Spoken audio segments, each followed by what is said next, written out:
சச்சின் படத்தின் இயக்குனர் தம்பி ஜான் மகேந்திரன் அவர்களே, அங்கிங்கெனாதபடி அகிலத்தையே தன் இசையால் ஆட்டி படைத்து கொண்டிருக்கும் தம்பி தேவி பிரசாத் அவர்களே, எனக்கு யார் படத்தில் முதல் பவுடர் மாஸ்டர் தான் ஆனா மேலே அம்பாரி என்ற பாடலுக்கு நடனம் அமைத்தவர். அம்பாரியிலேயே என்னை உட்கார வச்சு அழகு பார்த்தவர். அப்படிப்பட்டவருடைய திருமகன் தான் ஷோபி பவுல்ராஜ். அவருக்கு முதல் என்னுடைய படத்துக்கு சச்சினுக்கு அவர் தான் இந்த பாடலை நடன இசையமைத்து தந்தார். அந்த படப்பிடிப்பு நடக்கும்போது ஓரிரு 5 நிமிடம் 10 நிமிடம் தான் நான் ஓரிரு நாள் போயிருப்பேன். அவருடைய உத்வேகமும் உணர்வும் சக கலைஞர்களிடம் கலந்து பேசி அதை பயணித்த விதமும் என்னை ஆட்கொண்டது.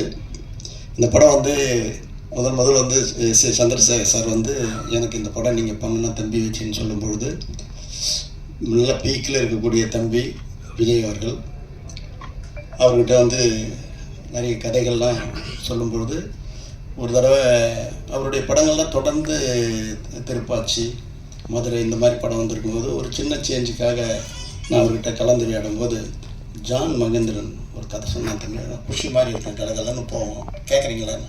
ஏன் சார் கேட்குறீங்க, அனுப்புங்க சார் அப்படின்னு சொல்லி சரின்னு ஜான் அனுப்பிச்சிருக்கேன். 1 ஹவர்லேயே அவர் அங்கேருந்து எனக்கு ஃபோன் வருது, சார் கலகலகலன்னு போகுது சார், இதே பண்ணலாம் சார் அப்படின்ட்டாரு. இப்படி ஒன்றும் தேவி சி பிரசாத் பேர் சொன்னதும் தம்பி விஜய் தான், சோபியை சொன்னதும் விஜய் தான். இப்படி ஒரு ஆக்கிரமித்த ஒரு படம் அது. இது படம் ரிலீஸ் ஆகும்போது நான் போஸ்ட் ஒட்டும்போது இது ஏப்ரல் 14 வெளியிடுன்னு நான் விளம்பரப்படுத்திட்டேன். ஸோ சொல்ல அது கரெக்டாக இருக்குன்றதுக்காக தான் நான் ஏப்ரல் 14 2005 இந்த படத்தை அகிலமெங்கும் திரையிடப்பட்டேன். வாங்கின அத்தனை பேரும் பெரிய லெவலில் சம்பாதிச்சு கிட்டத்தட்ட 200 நாள் கடந்து இந்த படம் வெற்றி அடைஞ்சிது. ஆல்பர்ட் மாரியப்பன் படத்தை நிறுத்தும்போது கூட அன்னை நிறுத்தத்துக்கு மனசு இல்லை, பட் கமிட் பண்ணிட்டேன்.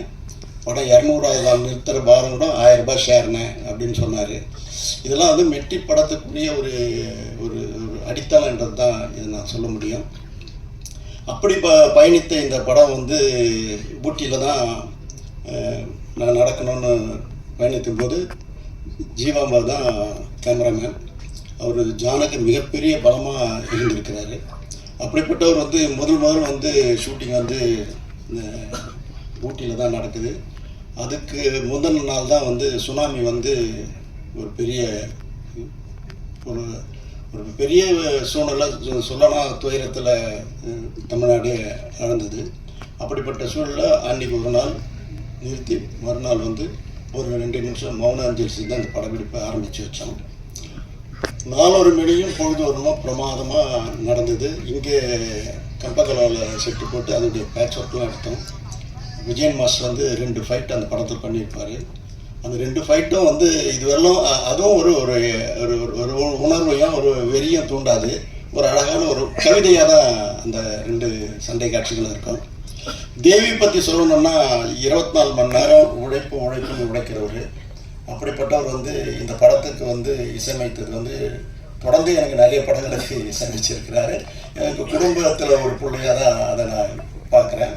சமீபத்தில் நான் கிட்டத்தட்ட ஒரு 15 வருஷத்துக்கு முன்னாடியே 10, 12, 15 வருஷத்துக்கு முன்னாடியே ஷோபியும் தேவிஸ்ரீ பிரசாத்தையும் 2 பேர் நீங்கள் நடிக்கணுப்பா, நீ பாடகனாகவும் அவன் நடன கலைஞராகவும் நடிக்கணும்னு ஆர்வமாக தூண்டி விட்டா. ஆனால் இன்னாவரெல்லாம் அவங்க 2 பேரும் அதுக்கு இன்னும் ஒத்துழைப்பு கொடுக்காதே இருக்காங்க. இன்னைக்கு கூட காலையில் பார்க்கும்போது தேவி போய் அடிச்சு வந்த மாதிரி இப்போ கூட ஆசையாக இருக்கியா அப்படின்னு ஒன்று நடிக்க வைக்கணும்னு நான் சொல்லியிருக்கிறேன். அப்படிப்பட்ட உணர்வுகள் அவர் ஒரு இசையில் தனக்கு முன்னோடிகளை தெய்வீகமாக மதிக்கிறவர். அது ஏஆர் ரஹ்மான் இருந்தாலும் சார், இளையராஜா படத்தையே அவர் வணங்கிட்டு தான் நம்ம உள்ளே போனோம். அப்படி ஒரு இடத்துல அந்த இடத்துல பூஜை பண்ணியிருக்கார். தொழில் பக்தி உள்ளவர், எந்த நேரமும் சதா தொழிலையே புதுமையை உண்டாக்கணுன்றவர். இன்றைக்கி இந்தியாவிலேயே அதிக ரேட்டுக்கு போகக்கூடிய ஆடியோ ரைட்ஸு அவருடைய படம் தான் அது முன்னிலை எடுக்குது. அப்படிப்பட்டவர் இந்த படம் இவ்வளோ பிரமாதமாக போகுது, இந்த படத்தை ரீரிலீஸ் பண்ணணும்னு முடிவு பண்ணும்போது இது எல்லா தேட்டர் போகும்போது என்கிட்ட கம்பல் பண்ணுவாங்க. ஏன்னா அது முக்கியமாக பார்த்தா ரோகிணி பன்னீர்செல்வம் வந்தேனே எல்லாம் கேட்குறாங்கண்ணே, பசங்களாம் வந்து நீங்கள் உடனே சச்சின் ரீரிலீஸ் பண்ணுங்கண்ணே எல்லாம் கேட்குறாங்கண்ணே. ரீலீஸ் எங்கன்னு எல்லாம் ஒரு ஒரு ஒரு செய்தி வந்தால் கூட ரீலீஸ் பண்ணணும்னு எல்லாரும் கேட்க ஆரம்பித்தாங்க. எனக்கும் வந்து அதை இந்த நேரத்தில் இது பண்ணால் நல்லா இருக்கும் அப்படின்னு சொல்லி தான் இதுவரை இப்போ சினிமா என்ன ட்ரெண்டில் இருக்குதோ அதுக்கேற்ற மாதிரி போகணும் தான் லிரிக் வீடியோ போட்டது, ட்ரெய்லர் போட்டது, போஸ்டர்ஸ் அமைச்சது. அதுக்குண்டான இன்றைக்கி வந்து சோஷியல் மீடியா எக்ஸ்ட்ராடினரியாக வருது. அன்றைக்கி பண்ண விளம்பர செலவு விட இப்போ பண்ணுற விளம்பர செலவு கம்மியாக இருந்தால் கூட ஆனால் பூதாகரமாக எடுத்து போயிட்டாங்க அத்தனை இளைஞர்களும் இளைஞர்களும். அப்படி இந்த படத்தை வந்து கொண்டாடக்கூடிய அளவுக்கு மிகப்பெரிய அளவு. ரெண்டாவது நான் வந்து முதல் இந்த படத்தை ரிலீஸ் பண்ணிவிட்டு ரோகிணி தேட்டர் உள்ள நுழையிறேன். சத்தியமாக சொல்கிறேன், இந்த ஜனத்தை என் ஜென்மத்தில் பார்க்கல. அப்படி மிதக்குது ஜனங்க. அதை நீந்திக்கின்னு போகிறேன். இந்த பேர பசங்கள்லாம் கூப்பிட்டு போகிறதுக்கு செக்யூரிட்டியை கூப்பிட்டு அவனை கொஞ்சம் முன்னே அனுப்புங்களா அப்படின்னு இழுத்தும் போகிற அளவுக்கு ஜனத்திரல். அங்கே போகும்போது அந்த கையில் அவங்க கட்டிருந்த ரிஸ்ட்டை கட்டி அந்த லைட்டை காமிச்சு அவங்க ஆடுறதும் பாடுறதும் கொண்டாடுறதும் அந்த ஸ்க்ரீனுக்கு முன்னாடி போய் ஆடுறதும் தேவி ஸ்ரீ பிரசாத்தியும் தம்பி சோபியோ நினச்சி சந்தோஷப்படுறது இல்லாமல் அதில் வந்து விஜயனுடைய பங்களிப்பு இருக்குது. ஒரு மேனரிசம் அதை ஃப்ரேம் டு ஃப்ரேம் செதுக்கி இருக்கிறாங்க. சோபியும் சரி விஜய் தம்பியுடைய மேனரிசம் வந்து எக்ஸ்ட்ராடினரி புது பாணியில் இருக்குது. இன்னைக்கு அதாவது அந்த படத்துக்கு ஒரு பெரிய மைல்ஸ்டோனாக அந்த பாடலும் அமைஞ்சது. அவ்வளோ பிரமாதமாக பண்ணியிருக்காங்க. படப்பிடிப்பில் தம்பி விஜய் கொடுத்த ஒத்துழைப்புலாம் ஒரு இடத்துல கேரவன் இருக்குது, அங்கேருந்து வரது லேட்டாகும்னு என் பையன் சொல்லுவான் பரந்தாமன். அப்போ அவர் வந்து குவாலிஸ் பக்கத்தில் நின்று லுங்கி கட்டின்னு ட்ரெஸ் சேஞ்ச் பண்ணார்ப்பா அப்படின்னு. இப்படி தயாரிப்பாளர்களுக்கு எந்தவித சிரமமும் இல்லாமல் தயாரிப்பாளர்களை ஊக்குவித்து உயர்த்திய தலையாய நடிகரில் தம்பி விஜய் தலையானவர், சிறப்பானவர். அப்படிப்பட்ட அவருக்கு வந்து இந்த படத்தை வந்து இவ்வளோ பெரிய வெற்றி. அதே நேரத்தில் ரோகிணி தேட்டரு ரேவந்த் தம்பிக்கும் சரி, கமலா தேட்டரு செல்வராஜ் செட்டியாருடைய பேரன் விஷ்ணுவுக்கும் சரி இந்த நேரத்தில் நான் நன்றி சொன்னோம். இது இவ்வளோ பெருசாக எடுத்துன்னு போகிற அளவுக்கு அவங்களுடைய பங்களிப்பும் அதிகமாக இருந்தது. அதுக்கப்புறம் தேட்டரில் வந்து எடுக்க முடியாத அளவுக்கு ஷோ இன்க்ரீஸ் ஆகிக்கினே போகுது. இன்றைக்கி பார்த்தா கூட செவ்வாய் புதன்கிழமை கூட ஃபுல்லாக இருக்குதுன்னு சொல்கிறாங்க. அந்த மாதிரி ஒரு வரவேற்பு வந்து மக்கள் மத்தியில் மிகப்பெரிய வரவேற்பு பெற்றிருக்குது. இது வந்து இந்த படம் வந்து ரிலீஸ் வந்து ஒரு கூட படம் வந்தால் கூட நம்ம தள்ளி பண்ணணுன்றதான் நான் முடிவு பண்ணி 8 நாள் தள்ளி 9வது நாள் தான் இந்த படத்தை நான் பண்ணேன். அதுக்கு சில காரணங்களாம் சொல்கிறாங்க. அது எந்த காரணமும் கிடையாது. ஒரே நேரத்தில் 2 படம் வருது, 4 படம் வருது. இந்த படம் வரும்போது கூட சந்திரமுகி, மும்பை எக்ஸ்பிரஸோட தான் வந்தது.